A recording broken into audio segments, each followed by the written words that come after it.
जय गुरु जी, शुक्राना गुरु जी। संगत जी, गुरु जी का अनंत अनंतम शुक्राना। ओम नमः शिवाय, शिव जी सदा सहाय। ओम नमः शिवाय, गुरु जी सदा सहाय। संगत जी, गुरु जी हमारे साथ हर बुरे से बुरे वक्त में भी खड़े होते हैं और हर अच्छे से अच्छे वक्त में भी खड़े होते हैं। संगत जी, गुरु जी की ब्लेसिंग हमें हर तरफ से मिलती है, बस हमें समझना चाहिए। संगत जी, दुख आए तो समझो कि गुरु जी ने हमारे बुरे कर्म काट दिए हैं और हमें आने वाले समय के लिए अच्छा समय गिफ्ट में ब्लेस कर दिया है। और संगत जी, सुख आए तो समझो गुरु जी हमसे बहुत खुश है, हमारे अच्छे कर्मों का हमें फल दे रहे हैं और हमें अच्छी अच्छी ब्लेसिंग दे रहे हैं। गुरु जी हमें अपने अपार कृपा से हमें अच्छे जीवन जीने का आनंद दे रहे हैं। तो संगत जी, शिव पुराण का पाठ गुरु जी ने जो बताया कि शिव पुराण का पाठ करो, और आंटी जी इतनी प्यारी सेवा करती हैं। तो संगत जी, शिव पुराण के पाठ की एक बहुत ही अलग महत्वता है। संगत जी, यह आपके जीवन के सभी कष्टों को खत्म कर देगा, आपको एक न्यू लाइफ ब्लेस करेगा। आइए सत्संग को शुरू करते हैं गुरु मंत्र जाप से। पाठ को ओम नमः शिवाय, शिव जी सदा सहाय। ओम नमः शिवाय, गुरु जी सदा सहाय। जय गुरु जी। पाठ है शिव पुराण का आंटी जी के द्वारा। जय गुरु जी। अथ षट्चत्वारिशो अध्याय 40वां अध्याय। भगवान शिव एवं अंधकासुर का युद्ध। अंधक की माया से उसके रक्त से अनेक अंधक गणों की उत्पत्ति। शिव की प्रेरणा से विष्णु का काली रूप धारण कर दे दानवों के रक्त का पान करना। शिव द्वारा अंधक को अपने त्रिशूल में लटका देना। अंधक की स्तुति से प्रसन्न हो शिव द्वारा उसे गणपत्य पद प्रदान करना। सनत कुमार वाच तस्येंकित तज्ञश्च स दैत्यो राजा गधां गृहीत्वा त्वरितः सैन्यः कृत्वात् स्वगृहे गिलनामिधेयं सुदारुणं देववरेभ्येदं गुहामुखं प्राप्य महेश्वरस्य विभेदशस्त्रशनि प्रकाश्य अन्ये ततो विरकमेव शस्त्रे रवाकिरणशैलश्रुतं तथान्ये द्वारं हि केचिद्रचिरं भवन् बभवहु पुष्पाणि पत्राणि विनाशयेहु फलानि मूलानि जलं च हेद्यमुदान मार्गनपि खण्डयेहु विलोड्य मर्मुदाच्च केचि चिशंगानि शैलस्य च भानुमन्ति ततो हरे संस्मृतवान् सौसैन्यं समाहयन् कुपितशूलपानि भूतानि चान्यानि सुधारणि देवांस सैन्य सहे विष्णु मुखान आहुत मात्रानुगण सैन्य रथेर्जिवेश्य गोभी उष्ट्रे खरे पक्षी वैरश्य सिंह ते सर्वदेवा सह भूत संगे व्याघ्र मृगे सूकर सारा समिन मत्स्य शिशुमान मुखे अनेश्च नानाविधि जीव संघे विषर्ण द्वश संफुटिते शमशाने भुजगामे प्रतेश्यते पिशाचे दिव्य विमाने कमलाकरिश्य नदी नधे पर्वत वाहनश्य समागता प्रजाल्य प्रणम्य कपिर्दनम तस्युदीन वत्स सत्वः सेनापति वीरकमेव कृत्वा विसर्ज्य मासरणाय देवान् विश्रांत वाहनात् तत्पिनखि युद्धे स्थिरं लब्ध जयं प्रधानं संप्रेषितास्ते तु महेश्वरणं चक्रु युगांत प्रतिनं च युद्धं माया मर्यादहीनं सगिलेन सर्वः दैत्येन्द्र सैन्येन सदैव घोरं क्रोधाग्निः स्त्रीद्वशास्तु संख्ये तस्मिन् शनैः युध्यमानाश्च सर्वे ब्रह्मेन्द्र विष्णुकर्षः शंशाकमुख्या असनिगिर्ण्या विकसेन सेन सैन्य निर्गुणस्ति तु वीरको हि विहाय संग्राम शिरोगुहा ताहां प्रविश्य सर्वं प्रणिपत्य मूर्धना प्रवाच दुःखाभिहिता संस्मरहि समारहिं सुवीरको वाग्मीवरोहत वृत्तं निर्गिणं ते सैन्यं विगसदिति जैनाद भगवं त्रिगुणोऽसि विष्णु स्त्रीभुवन गुरु दैत्यदलना निर्गुणो चंद्राहको ध्रुवन्मघवाहनो च वरदो निर्गणस्ते सर्वे यम वरुण वातस्य धनधः स्थितोस्मेक प्रह किम्हे करणीहं भवतु मे अजेहो दैत्येन्द्र प्रमुदित मना दैत्य सहिता अजेहं त्वां प्राप्त प्रतिभयमना मारुतगतिः स्वयं विष्णुदेव कनक कश्यपुं कश्यप सुतम् न केस्तीक्षणे भक्त्या तदपि हि भगवान् शिष्टवृषगः प्रवृत्त स्त्रीलोकं विधुमति मलं व्यात वदन वसिष्ठाद्यः शप्तो भुवनपतिभिः सप्तं मनुभिः तथा भूते भूयस्त्वमिति सुचिरं दैत्यः सहितः तत्स्थेनोकास्ते प्रणय वचेरात्मनि हिते कदास्मदे घोराद्वती मम मोक्ष मुनिवरः यतः कृदे रक्तो विघ्सहारण धुम समहे ततो घोर बाणे विदलित मुखे मुष्टिभिरलं वधराख्यान्ये नन्हु हरिगृहे पुण्यवस्तो निसंस्तभ्यात्मना विगत कलुषो यस्यसि परम तत्स्तेषाणां वाक्यं प्रतिदिनमसो दैत्य गिलनः शुदार्थ संग्राम भ्रमित पुनरामुदितः तमश्चेदं घोरं जगदित्यः सूर्यशशिनोः यथा शुक्रस्तुभ्यां परं परिपुर्यन्त विक्रहम् अतान्दे वेदात्य पुनमृत विदास्तु स्तुतिपदे सी वीर्यन्यस्य हष्टावरण शतवियुक्ता प्रकुरस्ते वरं प्राणियस्था ज्यास्त्व मे मम तो सग्राम समय भवान् साक्षीभूतः क्षणमपि वृत्तः कार्यकरणे। सनत कुमार बोले, हे व्यास, शिव जी का अभिप्राय जानकर उस दैत्यराज ने गधा लेकर देवगणों से सर्वथा अभिवेद गिल नामक दैत्य को आगे करके सेना के सहित शीघ्र शिव जी की गुफा के द्वार पर अर्थात दरवाजे पर पहुंचकर वज्र के समान तीखे बाणों से, तीखे शास्त्रों से प्रहार करना आरंभ कर दिया। कुछ दैत्यों ने वीरक और कुछ दैत्यों ने पार्वती पर शस्त्रों से प्रहार किया। कुछ दैत्यों ने गुफा के मनोहर द्वार को तोड़ दिया। कुछ द्वार पर लगे पत्र, पुष्प, फल, मूल और मनोहर जल एवं उद्यान मार्गों को नष्ट कर दिया। कुछ ने प्रसन्न होकर पर्वत के दीप्तिमान शिखरों को तोड़ दिया।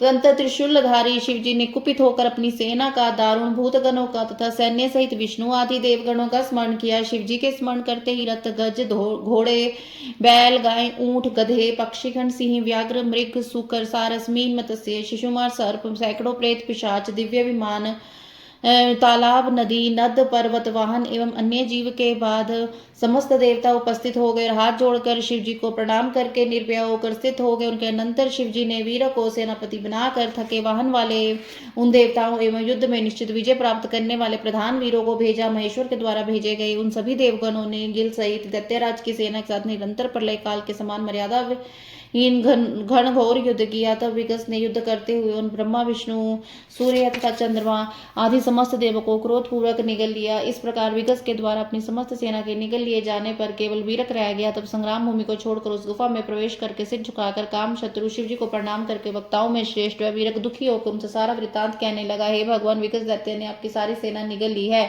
वह त्रिलोक गुरु दैत्य विनाशक भगवान विष्णु को निगल गया है। उसने सूर्य, चंद्रमा को, वरदायक ब्रह्मा तथा इंद्र को निगल लिया है। वह यम, वरुण, पवन एवं कुबेर आदि को भी निकल गया है। केवल मैं ही अकेला रह गया हूँ। मुझे अब क्या करना है? वैसे दैत्यपति सेना सहित प्रसन्नचित है। मैं भयभीत होकर वायु के समान वेगवान होकर आप अजय के पास आए। भगवान विष्णु ने अपना मुख फैलाकर कश्यप पुत्र हिरण्यकश्यप को अपना तीव्र नखों से विदीर्ण किया था। वे भक्तों के वशीभूत हो त्रिलोकी के कंटकों का नाश करने में प्रवृत्त रहते हैं। पूर्व काल में उन्हें वशिष्ठादि लोक रक्षक सप्तऋषियों ने शाप दिया था कि तुम दैत्यों के साथ चिरकाल पर्यंत युद्ध करते हुए उनके द्वारा निगल लिए जाओगे। इसके बाद जब विष्णु ने विनम्र होकर मुनियों से प्रार्थना की कि हे मुनिगणों, इस घोर शाप से मेरा छुटकारा कैसे होगा, तब क्रुद्ध हुए उन मुनिगणों ने कहा, युद्ध काल में जब घोर बाणों की वर्षा कर विगस नामक दैत्य तुम्हें निगल लेगा, तब तुम अपने घूंसों से उसके मुख पर प्रहार कर निकलोगे। तत्पश्चात पुण्याश्रम बद्रीवान नामक हरिग्रह जब तुम अवतार लोगे, तब शाप रहित होकर परमात्मा रूप में अवस्थित हो जाओगे। तभी से गिल नामक दैत्य प्रतिदिन भूखा रहकर बड़ी प्रसन्नता के साथ युद्ध स्थल में घूमता रहता है। जिस प्रकार जगत को प्रकाशित करने वाले सूर्य चंद्रमा से राहु शत्रुता करता है, उसी प्रकार देवताओं के परम शत्रु शुक्राचार्य के देव के द्वारा मारे गए तथा सभी दैत्य को संजीवनी विद्या के स्तुति पदों से वर्ण रहित कर जीवित कर देते हैं। आपको तथा मुझे युद्ध स्थल में भले ही प्राण त्याग करना पड़े, किंतु आप ही इस युद्ध में प्रमाण हैं और आप ही इस कार्य को संभालें। सनत कुमार बोले, इतिदम सत्पुत्रात् प्रमथपति कर्ण्यम कुपित शिरम ध्यात्वा चक्रे त्रिभुवन पति प्रागनुपम प्रागत्य समाख्यम दिनकर कराकर वपुषा परमा सत्तनामः तदनु निहतम तेन च तमः प्रकाशस्मे लोके पुनरपि महायुद्ध करोद रणे दैत्य सार्ध विक्रवदने वीरक मुनि शिलाचूर्णम भुक्त्वा प्रवर मुनिना यस्तु जनिता स कृत्वा संग्रामं पुरमपि पुरा यश्च जितवान् महारुद्र सद्य स खलु दित जेनाथि गिलितः तस्याशोः नंदी निशित शरशूलाः सिंह सहितः प्रधानो योधानं मुनिवर्षतानमपि महान् निवासो विधिनां शमदं महाधैर्य सहितः निरक्ष्येवं पश्चाद वृषभवर्मारुहा भगवान कपर्दी युधार्थी विकसदितेजं समुख मुखा जपिन दिव्यम मंत्रम निगलन विधानो दिलनखम स्थित सजम कृत्वा धनुराशि निकल्पनापि श्राम ततो निष्क्रांतो असो विग संवादन द्विक मुनिः गृहीत्वा तत्सर्वे स्वबलतुलं विष्णु सहिता समुदीर्णः सर्वे कमल जबलाहिरिंदु दिनपः प्रहष्टम तेन सन्यम पुनरपि महायुद्ध करोत् जिते तस्मिन् शुक्र स्तुदनु द्वित जान्युयुद्ध विहतान् यदा विद्या वीर्यात् पुनरपि सजीवान् प्रकृतेः तदा बुद्धवानितः पशुरिव गणे भूर्तपतेः निर्घनस्तनासो त्रिपुररिपुणा दानवगुरुः विनिष्टे शुक्राख्ये सुरारी पुण्यवासस्ते खलोः जितोध्वस्तो भग्नो वृषमपि सुरक्षिप दलितम् प्रभूते भूर्ताभि तिज गुण ग्रासर कहे सरुंडे नृत्य शत शारक्त्य दूत करहे प्रमत्त विताले सुदृढ़ कर टुंडरपि खगे वृक्के नाना भिदे शव कूनः पुण्यस्य कबले विकर्णे संग्रामे कनक कश्यपो वर्ष जनके शेर युद्धम कृत्वा हर हरि महेंद्रस्य विजितः प्रविष्ट पताले गिरिजल ध्यापि तथा ततः सैन्य शीने दितिज वृषभ शजंकर वहा प्रकोपे देवनाम कदन दवरो विश्व दलनो गधा घाते घोरे विदलित मदश्चापी हरिना ना वे यह संग्रामम त्यजति वर लब्धा किल यथा तथा ताड़े घोरे स्त्रीदश पतिना पीड़ितनु ततः शस्त्रः स्त्रोघे गिरिजलः स्राशु विविधान जिघायश्च जल प्रमथपति मुह शनके स्थितो युद्धम कुर्वान् रन पतित शस्त्रे बहुविधे परिशिणे स्वस्तनु गिरिजा रुद्र मतधत तथा वृक्षे सर्पेश निवाहे शस्त्र पटले विरूपमयाभि कपट रचना शंभर क्षते विजतेम शैलेशम कुहु कम परम तत्र कृतवान महासत्वो वीर स्त्रीपुर तुल्यश्च मतिमान नावध्यो देवनाम वर्षत मनोमाद विविश प्रभुते शस्त्रास्त्रे सपति द्वितजो ज्वर्जतनु तदीया दिश्वान्दी क्षितित लघेत्रन रंध गणे रति व्याप्तम घोरम विकृत वंदनम स्वात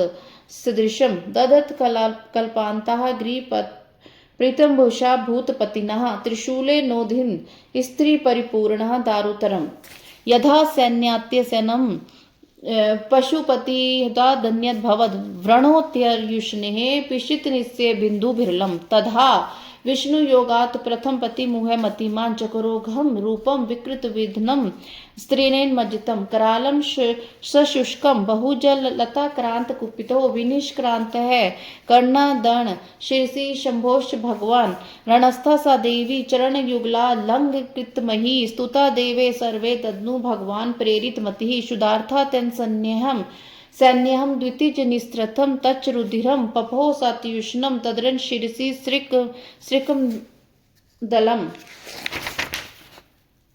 सनत कुमार बोलते हैं, त्रिभुवनपति प्रमथपति सदाशिव पुत्र वीर की बात सुनकर बहुत कुपित हुए और देर तक विचार करते रहे। तदंतर उन्होंने सूर्य के समान दीप्यमान अपने शरीर से उत्तम साम वेद का गान किया और बड़ा अट्ठास किया, जिससे समस्त अंधकार दूर हो गया। तब इस लोक में प्रकाश हो जाने पर वीरक मुनि ने रण में विकृत मुख वाले दैत्यों के साथ पुनः महायुद्ध किया। शिलाद मुनि ने पत्थर का चूर्ण खाकर जिन नंदेश्वर को उत्पन्न किया था तथा जिन्होंने त्रिपुर को पूर्व काल में जीत लिया था, उन नंदी ने घनघोर युद्ध प्रारंभ कर दिया। नंदी को भी उस राक्षस ने निगल लिया। ऐसा देखकर योद्धाओं एवं मुनियों में अग्रण्य तथा सभी विद्याओं के निवास शमधम धैर्यादि गुणों से युक्त स्वयं कपर्दी महारुद्र वृषभ पर सवार हो निगले हुए देवगणों को उगलवा देने वाले दिव्य मंत्र का जप करते हुए तीक्ष्ण बाण शूल खड्ग लेकर युद्ध के लिए उस राक्षस के सम्मुख उपस्थित हुए। इतने में महावीर वीरक सभी को लेकर उस विगस राक्षस के मुख से निकले। इस प्रकार विष्णु ब्रह्मा इंद्र चंद्रमा सूर्य निकल पड़े। तब उनकी सेना प्रसन्न होकर पुनः युद्ध करने लगी। उस सेना के जीत लेने पर देवगणों के द्वारा मारे गए समस्त दैत्यों को शुक्राचार्य अपनी संजीवनी विद्या के बल से पुनः जीवित करने लगे। तब गणों ने शुक्राचार्य को पशु के समान बांधकर शिवजी के समीप उपस्थित के त्रिपुरारी शिवजी ने दानव गुरु को निगल लिया।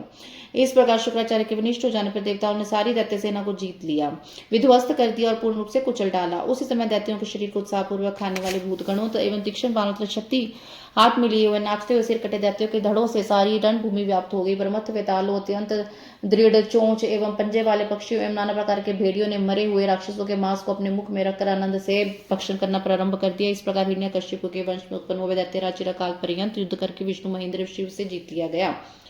पराजित होने पर उस दैत्य की सारी सेना पाताल में पर्वतों की गुफाओं में तथा समुद्र में छिप गई। अपनी सारी सेना क्षीण हो जाने पर दैत्य श्रेष्ठ अंतक जो क्रुद्ध होने पर न केवल देवताओं पितु विश्व का नाश करने में समर्थ था, उसका विष्णु ने गधा के भयंकर प्रहार से मद चूर चूर कर दिया। उसने युद्ध भूमि का परित्याग नहीं किया क्योंकि उसे ब्रह्मा जी का वरदान प्राप्त नहीं था। उसके बाद इंद्र के घोर अस्त्रों से पीड़ित हुआ वह दैत्य अपने शास्त्रास्त्र समूहों वृक्षों पर्वतों एवं जल के प्रहार से देवताओं को शीघ्र जोर से गर्जना करता हुआ प्रमथपति शिव को संकेतों के द्वारा बुलाकर युद्ध भूमि में गिरे हुए अनेक प्रकार के शस्त्रों से युद्ध करता हुआ उन सभी के समाप्त हो जाने पर वृक्षों सर्पों वज्र के समान शस्त्रों द्वारा तथा शंबर की सैकड़ों माया एवं कपट रचना द्वारा गिरिजा एवं महादेवी को पीड़ा पहुंचाने का शंकर के समान महावीर देवताओं से अवध्य महासत्व संपन्न मतिमान सैकड़ों वरदान पाने से उन्मत्त हुए दैत्य अंधक ने शंकर को जीत लेने के लिए एक और माया यद्यपि उनका शरीर देवताओं के माया की और यद्यपि उनका शरीर देवताओं के शास्त्रास्त्रों के द्वारा जर्जर हो उठा उसके माया के प्रभाव से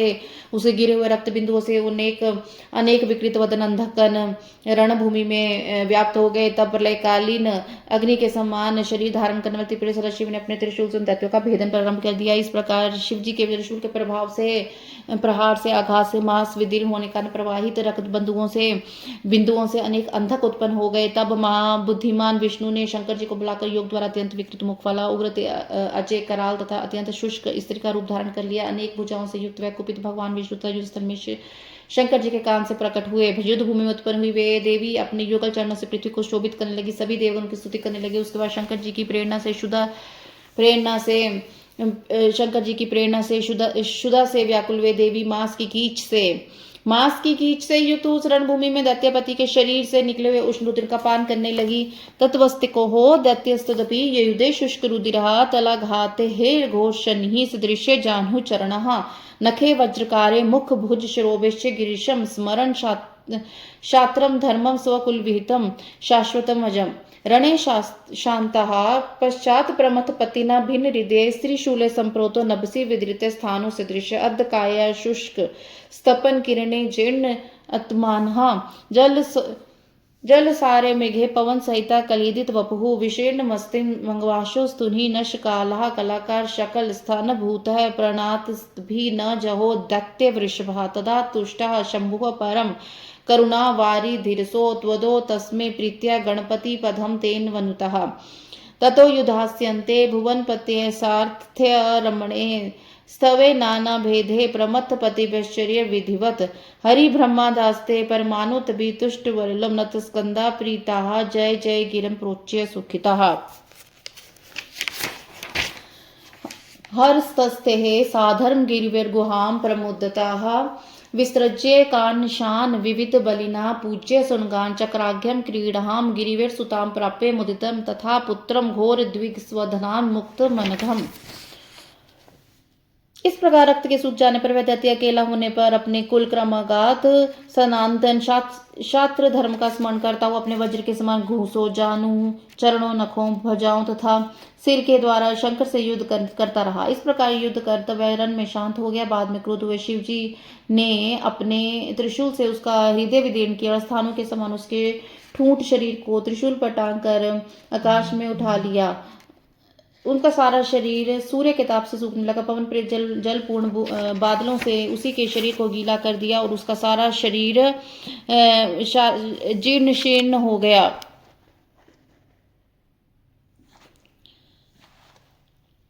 सूर्य की किरणों से संतप्त हिमखंडों से खंडित होने पर उस दैत्यराज ने प्राण त्याग नहीं किया और वह भगवान शंकर की निरंतर स्तुति करता रहा। यह देखकर करुणा सागर परम दयालु भगवान शंकर ने उसकी स्तुति से प्रसन्न होकर उसे गणपत्य पद प्रदान किया। उस समय युद्ध के अंत में भुवनपति श्री हरि ब्रह्मा तथा समस्त देवताओं ने शंकर जी की विधि पूर्वक पूजा करके कंधा झुकाकर मनोहर एवं सारगर्भ स्तुति से उनकी स्तुति की तथा प्रसन्न होकर उनकी जय जयकार करते हुए सुखी होकर तत्पश्चात भगवान भूतपति नाना प्रकार की सामग्री से पूजे देवगणों को सत्कार सहित विदा कर पार्वती के साथ प्रसन्न हो गुहा में क्रीड़ा करने लगे। उसी समय वे घोर विगस के मुख से पाप रहित पुत्र वीरक के निकल जाने से भी बड़े प्रसन्न हो रहे थे। श्री शिव महापुराणे द्वितीय संहिताएं पंचमी युद्ध खंडे अंधक वधोपख्याने अंधक युद्ध वर्णम नाम षट्चत्वारिंशोऽध्याय। इस प्रकार श्री शिव महापुराण के अंतर्गत द्वितीय रुद्र संहिता के पंचम युद्ध खंड में अंधक वधोपख्यान में अंधक युद्ध वर्णन नामक 46वां अध्याय पूर्ण हुआ। जय गुरु जी, शुक्राना गुरु जी। सप्तचत्वारिंशोऽध्याय 47वां अध्याय। शुक्राचार्य द्वारा युद्ध में मरे हुए दैत्य को संजीवनी विद्या से जीवित करना। दैत्यों का युद्ध के लिए पुनः उद्योग। नंदीश्वर द्वारा शिव को यह वृत्तांत बताना। शिव की आज्ञा से नंदी द्वारा युद्ध स्थल से शुक्राचार्य को शिव के पास जाना। शिव द्वारा शुक्राचार्य को निगलना।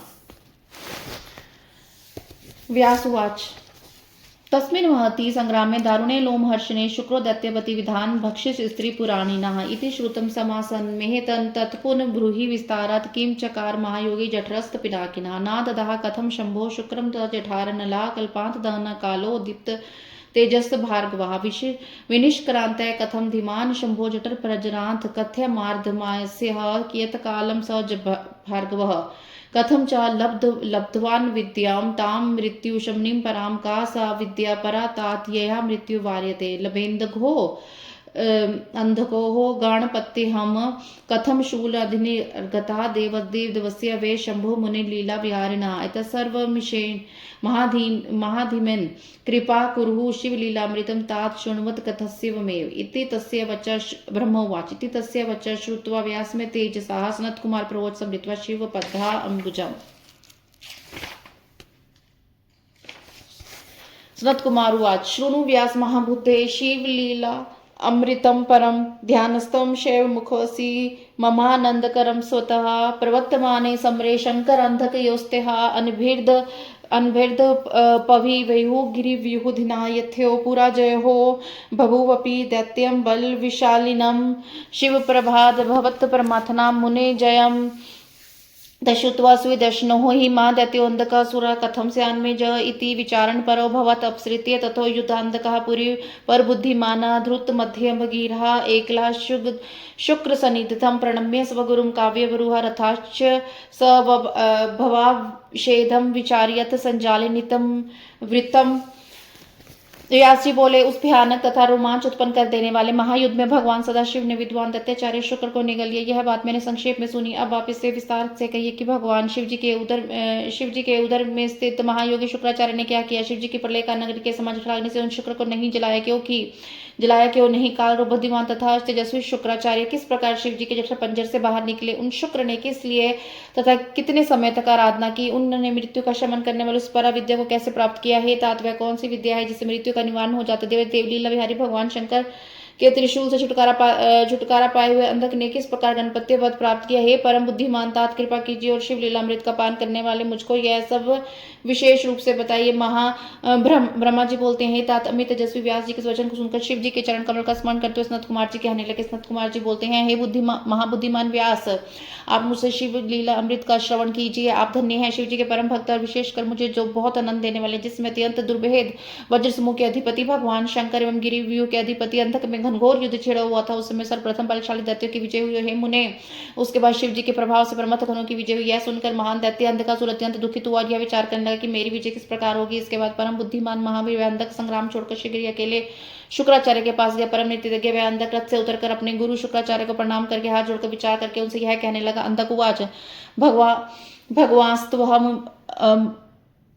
भगवास्त्वहमाश्रितः गुरुभावं वहामहे पराजिता भवामो नो सर्वदा जयाशालिनः तत्व प्रभावस्तथा देवांस समस्तानुसगवाम्यहं मनाविहे हरूपेन्द्र मुखनापि हि कृतनान अस्मतो बिभ्यति सुरः सदा भवदनुग्रहत् गजा इव हरिवेश्य ताक्षेभ्य इव पन्नगः अनिभेद्यं पविविहो विविशु दैत्यदानवा ब्रह्मथानि कमलखिलं विद्युतमनुग्रहत् वयं त्वच्छरणा भूत्वा सदा गः इव निश्चलाः स्थित्वा रामो निशंख मज्वापि हि भार्गवः रक्षाभितो विप्र प्रवज्य शनागतान् असुरान् शत्रुभिर्दिन्ताश्च मृतान्भिः प्रमर्ते विक्रान्ते क्रान्तान् मृत्यु प्रमाथभिः सुदिन्तान् पतितान् पश्यः हुंडा दिन्मद्रवहान्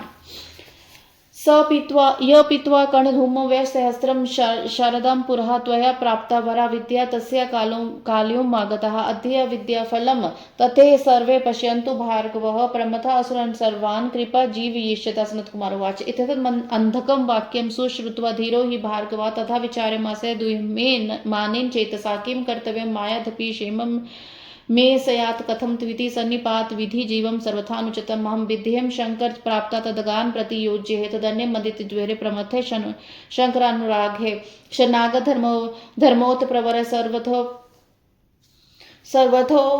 होदा विचार्य शुक्रेन धिया तुदानी सवतिता तथा किंच स्मितं तथा कृत्वा सोभिभ्रीवादान महाविपम भार्गव शिव पादमजम समृत्वा स्वस्थेन चेतसः शुक्रवाच यत्वया भाषितं तात तत्सर्वं तत्त्वमेव हि एतद्वदुपार्जनं हि दानवार्थं कृतं मया दुहस कर्णधूमं वै पीत्वा वर्षसहस्रकं विधे महेश्वर प्राप्ता बधूनां सुखदा सदा परमर्थमतिता दैत्यानां रणहेम विद्यान्यः उत्तापयिष्य मल्लिनानि शस्यानि जल भुग्नायथा निविरान्निरुचः स्वस्थानं सुप्तवे पुनरुत्थान मुहूर्तेऽस्मिन्निश्च दृष्टसि दैत्यं स्थानत्यदा जान यति सनत कुमार वाचित युक्त्वा सो अंधक शुक्रो विद्यामार्त यथ कवि एकां दैत्यमुष्यं समृत्वा विदेश मदरात विद्यावर्तन मात्रेण ते सर्वे दैत्य दानवा उतस्ति युगपाधीरः सुप्त इव धृत्य युधा सदा व्यस्ता यथा वैधा समे वा यथाम्बुदाः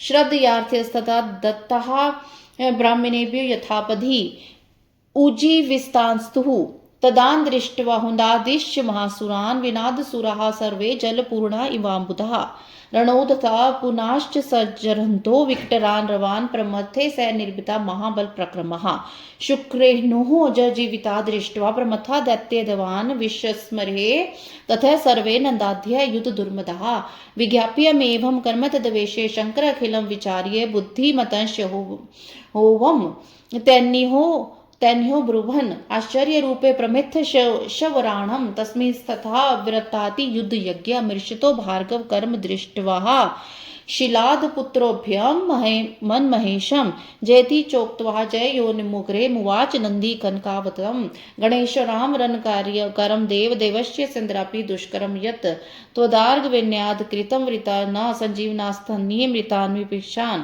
आवर्त्य विद्यामृत जीवदात्री मेकामुद्दिश्य सहेलमिषं तु हुंड हुंड दिक् कुंभ कुजंब विपाकपाका महासुरेन्द्रः यमाल्यथ पुनिर्वृत्ताः विद्रावयन्ता प्रमाथश्चरन्ति यदि वासो दैत्यवरण्यस्थान सजीवयदेत्र पुनः पुनस्तान जय कुतो नो भवतः महेशान गणेश्वरान् कुत एव शान्तिः सनत कुमार उवाच इत्वे मुक्ता परमर्थेश्वरेण स नन्दिना वे परमर्थेश्वरः उवाच देवः प्रशंस्तदानीं तं नन्दिनीं सर्वगणेश शव्जाम्।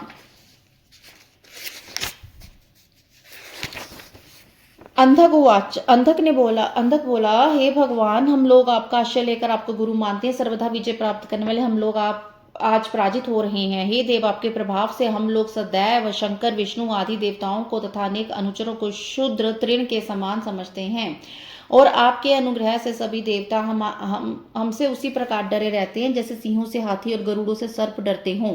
आपके अनुग्रह से प्रमथों की संपूर्ण सेना को ध्वस्त कर दैत्यों तथा दानवों ने दुर्भेद्य वज्र व्यू में प्रवेश किया। हे भार्गव, हम लोग आपकी शरण में रहकर पृथ्वी के समान सदा विचर होकर युद्ध स्थल में निशंक विचरण करते हैं। हे विप्रवीर, शत्रुओं से पीड़ित होकर भागकर शरण में आए हुए असुरों की तथा मृत दैत्यों की भी आप रक्षा करें। मृत्यु को पराजित करने वाले महाप्रक्रमी प्रमथ गणों से मार खाकर युद्ध में गिरे हुंड आदि मेरे गणों को देखिए। आपने पूर्व काल में सहस्त्रों वर्ष पर्यंत तुषाग्नि जन्य धूम का पान करके जो संजीवनी को प्राप्त किया था, अब उसके उपयोग का समय आ गया है। इस समय आप कृपा करके सभी असुरों को जीवित कर दे। सनत कुमार बोले, इस प्रकार अंधक के वचन को सुनकर परम धीन वे शुक्राचार्य दुखी मन से विचार करने लगे। मुझे इस समय क्या करना चाहिए? मेरा कल्याण कैसे हो? इन मरे हुए को जिलाने के लिए संजीवनी विद्या का प्रयोग करना मेरे लिए सर्वथा अनुचित है। वह विद्या मुझे शंकर जी द्वारा दी गई है, अतः इसका उपयोग शिव जी के अनुचर वीर प्रमर्थों के द्वारा रण में मारे गए दैत्य को जीवित करने के लिए कैसे करूं?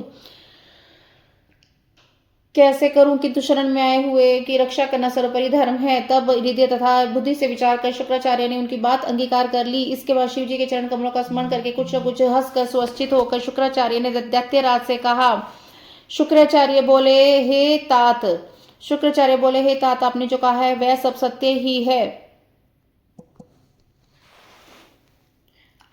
सत्य ही है। मैंने सचमुच इस विद्या को प्राप्ति दानवों के लिए की है। मैं सहस्त्र वर्ष पर्यंत तुषाग्नि जन्य धूम को पीकर शिव जी से इस प्रकार विद्या को प्राप्त किया जो बंधुगणों को सर्वदा सुख देने वाली है। मैं इस विद्या के प्रभाव से संग्राम में देवताओं द्वारा मारे गए दैत्यों को उसी प्रकार उठा दूंगा जिस प्रकार मुरझाई हुई फसलों को मेघ मेघ जीवित कर देता है। आप अभी इसी क्षण देखेंगे कि दैत्य वन रहित होकर ऐसे स्वस्थ होकर सोकर उठे हुए के समान पुनः जीवित हो गए हैं। सनत कुमार बोले, अंधक ने इस प्रकार क्या शुक्राचार्य ने अंधक से इस प्रकार क्या शुक्राचार्य बड़े आदर के साथ शिव जी का स्मरण करके कि दैत्य को उद्देश्य कर संजीवनी विद्या का प्रयोग किया। उस विद्या के प्रयोग मात्र से वे समस्त दैत्य एवं दानव सोकर जगे हुए के समान शस्त्र धारण किए हुए एक साथ उठ गए। जिस प्रकार निरंतर अभ्यस्त वेद जैसे समय पर मेघ एवं आपत्ति काल में श्रद्धा से ब्राह्मणों को दिया गया दान फलदायी होता है, तब हुंड आदि असुरों को पुनः जीवित देखकर वह सभी दैत्य जलपूर्ण बादलों के समान गर्जने लगे। तत्पश्चात विकट ध्वनि करते हुए गरजते हुए महान बल तथा पराक्रम वाले दैत्य निर्भीक होकर प्रमथगणों के साथ पुनः युद्ध करने के लिए तैयार हो गए। युद्ध में अभिमानी नंदी आदि सभी प्रमथगण शुक्राचार्य के द्वारा जीवित गए दैत्य तथा दानवों को देखकर अत्यंत विस्मित हो उठे। इस संपूर्ण कर्म को शंकर जी से निवेदन करना चाहिए। इस प्रकार विचार कर वे बुद्धिमान गण परस्पर कहने लगे, प्रमथ ईश्वरों के उस आश्चर्य के युद्ध में शुक्राचार्य के इस प्रकार कार्य को देखकर शिलाद पुत्र नंदिकेश्वर मर्ष युक्त शिव के पास गए और जय हो इस प्रकार कहने लगे। इस प्रकार कहने वाले जय देने वाले एवं कणक के समान निष्कलंक शिव जी से बोले, हे देव, युद्ध स्थल में इंद्र सहित देवों एवं गणेशों ने जो अत्यंत कठिन कार्य किया है, हे ईश, हमारे उन सभी कार्यों को शुक्राचार्य ने व्यर्थ कर दिया है। एक राक्षस को उद्देश्य करके मृत संजीवनी विद्या का प्रयोग कर युद्ध में मारे गए उन सारे विपक्षों को उनके द्वारा बिना श्रम से जीवित कर दिया है। इस समय यमपुरी से लौटे हुए तुहंड, हुंड, कुंभ, जम्ब, विपाक, पाक आदि महादैत्य युद्ध स्थल में प्रमथ होने का विनाश करके विचरण कर रहे हैं। हम महेश, यदि मारे गए श्रेष्ठ दैत्यों को शुक्राचार्य इस प्रकार जीवित करते रहे तो हम गणेश्वरों की विजय किस प्रकार संभव है और हमें शांति का। सनत कुमार बोले, परमेश्वर प्रखंडेश्वर नंदी के द्वारा इस प्रकार कहने पर परमेश्वर के ईश्वर महादेव हंसते हुए सभी गणेशों में श्रेष्ठ नंदी से कहने लगे। शिव उवाच, शिव बोलते हैं, नंदीन प्रियाहि त्वरितो मात्रम द्विजेन्द्र वर्यम दिति नंदनाहम मध्यास्त मृदित्य तथा न्याशु शहेनो यथा लावक मंडजातम। शरद कुमार वास एवं मुक्तो वृषभ ध्वजे ननाद नंदी वृष सिंहनादा जगाम तूर्णम च विग्रह सेनाम यत्र भवादार्ग वंश दीपातम रक्ष्यमानम द्वितज समस्ते पाशासी वृक्षोपल सहस्ते विक्षोभ्य दैत्यान बलवान जहार काव्यम स नंदी शर्भो यथेभ्यम स्त्रास्त्रम विच्युत भूषणम च विमुक्त केशम बलिना घृतम विमोचिषंतम ईशंत इवा जगमुहु सुरासिंह वास्यजंतः दंबोलिशूल लासीश्व वाधना मुदंड चक्रोपलक पनानम नंदीश्वरस्यपि दानवेन्द्र वर्षम वर्ष जलधा वोग्रम तम भार्गम प्राप्य गणाधिराजो मुखिघ्न शस्त्र शतानि दद्वा आयत्त प्रविद्धे सुरदेव युद्धे भवस्य पाशर्वे व्याथिता पक्ष है अयम स शुक्रो भगवान तिदम निवेद्य मास भवाय शीघ्रम जग्राहे शुक्रम स च देव हो यथापहारम शुचिना प्रदितम न किंचिदुक्त्वा स हि भूतगुप्तो चिक्षेप वक्त्रे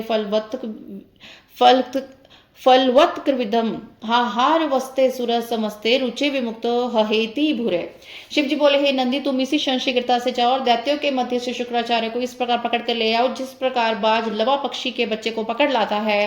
सनत कुमार बोले, शिव जी के इस प्रकार कहने पर नंदी सेन के समान गर्जना करती हुई दैत्यों के सेना को चीरती हुई स्थान पर पहुंचे जहां भार्गव वंश के दीपक शुक्राचार्य थे।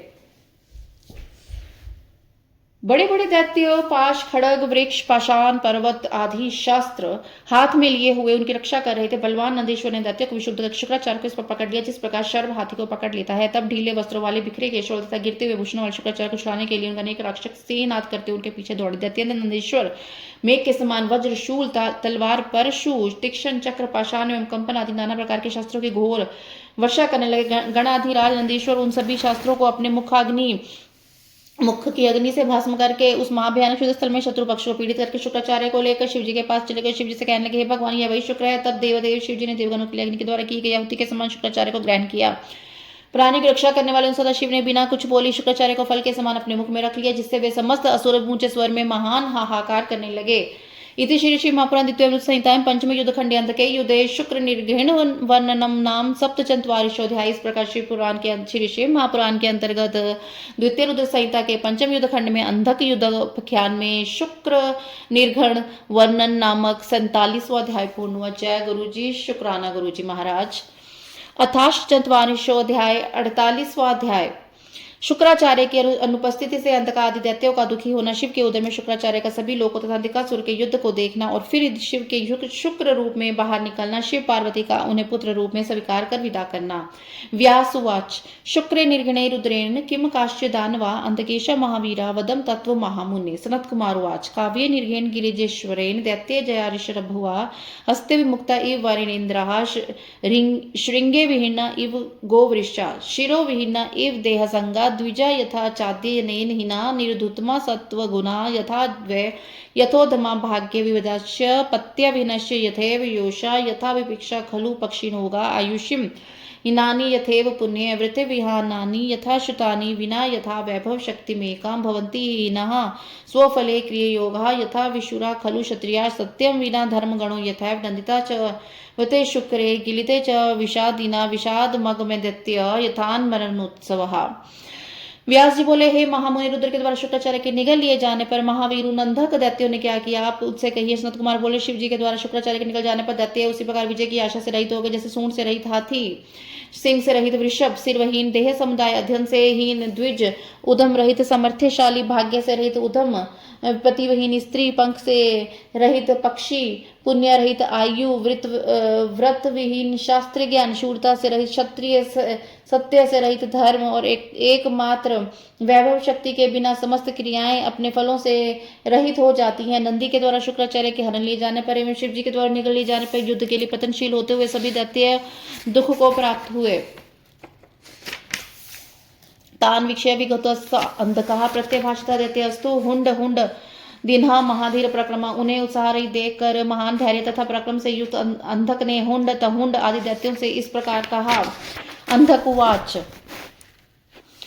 कविं विक्रम्य नयता नंदिना वंचिता वयम तनु विनः कृता प्राणा सर्वेशाध्य नो ननु धैर्य वीर्यं गति कीर्ति सत्वं तेज प्रक्रमा युगपन्नो ऋतं सर्वमेकस्मिन् भार्गवे होते दगिस्मान कुल पूज्यो यर्कोपि कुल सत्तमा गुरुः सर्वसम्मतस्य त्राता त्रातो न चापदिः तद्युम विलंबे युद्धम युद्ध मेरिभिः सह विरस्ते प्रमत्त वीरा समृत्वा गुरु पदाम्बुजम् गुरो कावस्य सुखदो समृत्वा चरण पंकजो सुदायिष्यमहम्य सर्वान् सुब्रह्मथगान् स नन्दिनः अध्येत्यान् विवशान् हत्वा सह देवे सवासवे भार्गवमोचेष्यामि जीवं योगीव कर्मता स चापि योगीन योगेन यदि नाम स्वयं प्रभु शिरस्तस्य निर्गिच्छेत् समाकं शेषपालकः। सनत कुमार उवाच इत्यन्धकवचः श्रुत्वा दानवा मेघनिस्वना प्रमाथः निर्दया परमावर्थ कृतनिश्चयः सत्याशु न नो जातु शक्तिया स्युः प्रमथा बलात् असत्याश्वी किम गत्वा त्यक्त्वा स्वामिन् माहवे ये स्वामिन्हिं विहायतो बहुमदना जनाः याति ये यान्ति नियतमन्धता मिस्त्रि माल्यम् अयश्चस्तमसा ख्याति मलिनकृत्य भूरिशः इहामुत्रापिः सुखिनो न स्युर्भर्गनः रणाजिरेः।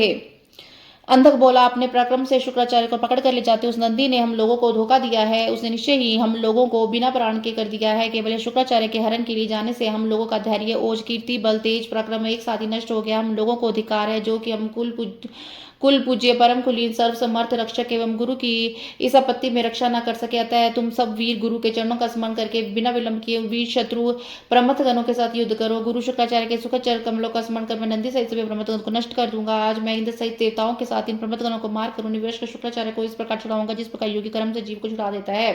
यद्यपि ऐसा संभव है कि हम लोगों में शेष का पालन करने वाले महायोगी प्रभु शुक्र स्वयं योग बल से शिव जी के शरीर से निकल जाएं। सनत कुमार बोले, अंधक की यह बात सुनकर मेघ के समान गर्जना करने वाले नित्य निर्दयी दैत्य मरने का निश्चय कर प्रमथगणों से कहने लगे, आयु के शेष रहने पर प्रमथगण हमें बलपूर्वक जीत नहीं सकते, किंतु यदि आयु समाप्त हो गई तो स्वामी को युद्ध भूमि में छोड़कर भाग जाने से क्या लाभ। अत्यंत अहंकारी जो लोग अपने स्वामी को छोड़कर चले जाते हैं निश्चय ही अंततः मिस्र नरक में गिरते हैं। युद्ध भूमि से भागने वाले अपयश रूपी अंधकार से अपने ख्याति को अत्यधिक मलिन करके इस लोक में परलोक में सुखी नहीं रहते हैं। किम दानी की किम तपोजिश की तीर्थ परिमार्जनः धरा तीर्थ यदि स्नानं पुण्य विमलापहे संपार्धेति तदाख्यम दैत्यस्ते दनुः जास्ततः ममुथु परमथनाजो रणभेरी निदाश्च च तत्र बाणा स्विब्जोगरे कठिनश्च शिलामहे भुशुंडी भिंदी पालश्च शक्ति बालप अश्वदः खटवांगे पटिशे शूलकुटे मुसलहरलम परस्परम घनन्तः प्रचक्रुः कदनं महत कार्मकाणं विकृष्टानं पततां च पतिततां भिन्दिपालभुषुण्डिनां श्वेधितानं रवोभवात् रणतूर्यानिदाश्च गजनान् बहुभृते हेशावह्नाश्च महान् कोलाहलोऽभवत् अतिस्वहनापुरी ध्वा भूम्योरन्तरम् अभिरुणं च अभिरुणं महारोमो द्रमो भवत् गजवाजी महास्फुट शब्दग्रहाणि च भगनध्वज पातकानि शीन प्रहराणि च रुधिरद्वार चित्राणि व्यश्वहस्त्रेथानि च पिपिस्तानि सैन्यानि मूर्छ भयत्र अथ ते प्रमथा वीरा नंदी प्रभतयस्तथा बलेन जगनुसुरा स्वन् पूज्य मुनेः दृष्ट्वा सैन्यं च प्रमथ भज्य मान्वितस्ततः द्रुदावरथमास्त्य स्वमय अंधको गुणान् शराशार प्रयुक्ते वज्रपार्तगे नघा इव ब्रह्मथा नशिरे चास्त्रे निस्तोया इव त्योदः यान्तमायान्तमलोक्यं दूरस्थं निकटस्थितं प्रत्येकं रोम संख्या विभुव्याः देशु भिनन्दिकः दृष्ट्वा सैन्यं भज्यमान् अंधकेन बलिसा स्कन्दो विनायको नन्दी सोमनद्यं परे प्रमर्थ प्रबला वीरा शंकरस्य गणा निजा चक्रुधु समरम चक्रुविचित्रम च महाबलः। पूर्ण जन्म रूपी मल का नाश करने वाली धरा तीर्थ युद्ध तीर्थ में यदि मनुष्य स्नान कर लेता है तो दान तप एवं तीर्थ स्थान से क्या लाभ। इस प्रकार इन वाक्यों पर विचार कर दैत्य तथा दानव रणभेरी बजाकर प्रमथ गणों को युद्ध भूमि में पीड़ित करने लगे। युद्ध में उन्होंने बाण खड़ग वज्र भयंकर शिलीमुख भुषुंडी भिंदीपाल शक्ति भाला परशु खटवांग पटिश त्रिशूल दंड एवं मूसलों से प्रहार करते हुए घोर संहार किया। उस समय खींचे जाते हुए धनुष छोड़े हुए बाणों चलाए गए भिंदीपालों एवं भुषुंडियों का शब्द हो रहा था। रण की तुरहों के ननादों हाथियों के चिंगाड़ों तथा घोड़ों की हिनहिनाहट से सर्वत्र महान कोलाहल मच गया। भूमि एवं आकाश के मध्य गूंजे हुए शब्द साहसी एवं कायर सभी को बहुत रोमांच होने लगा। वहां हाथी घोड़ों की ध्वनि से स्पष्ट शब्द हो रहे थे जिससे ध्वजा एवं पताकाएं टूट गई और शस्त्र नष्ट हो गए। खून की धारा से रणस्थली अद्भुत हो गई। हाथी घोड़े एवं रथ नष्ट हो गए। युद्ध की पिपासा रखने वाले दोनों ओर की सेनाएं मूर्छित हो गई। हे मुने, उसके बाद नंदी आदि प्रमथ गणों ने अपने बल से सभी दैत्यों को मार डाला और विजय प्राप्त की। इस प्रकार प्रमथ गणों के अपनी सेना को विनिष्ट हुए देखकर स्वयं अंधक रथ पर रूढ़ हो गया शिव गणों पर झपटा। अंधक के द्वारा प्रयुक्त किए गए बाणों तथा अस्त्रों से प्रमथ गण इस प्रकार नष्ट हो गए जिस प्रकार वज्र प्रहार से पर्वत एवं पवन से जल रहित मेघ नष्ट हो जाते हैं। अंधक ने आने जाने वाले दुरस्थ एवं निकट एक गण को देखकर असंख्य बाणों से उन्हें विद्ध कर दिया। तब बलवान अंधक के द्वारा नाश को प्राप्त होती देखकर अपनी सेना को देखकर स्वामी कार्तिकेय गणेश नंदीश्वर सोम नंदी आदि एवं दूसरे के शिव जी के वीर प्रमथ महागली गण उठे और क्रुद्ध होकर युद्ध करने लगे।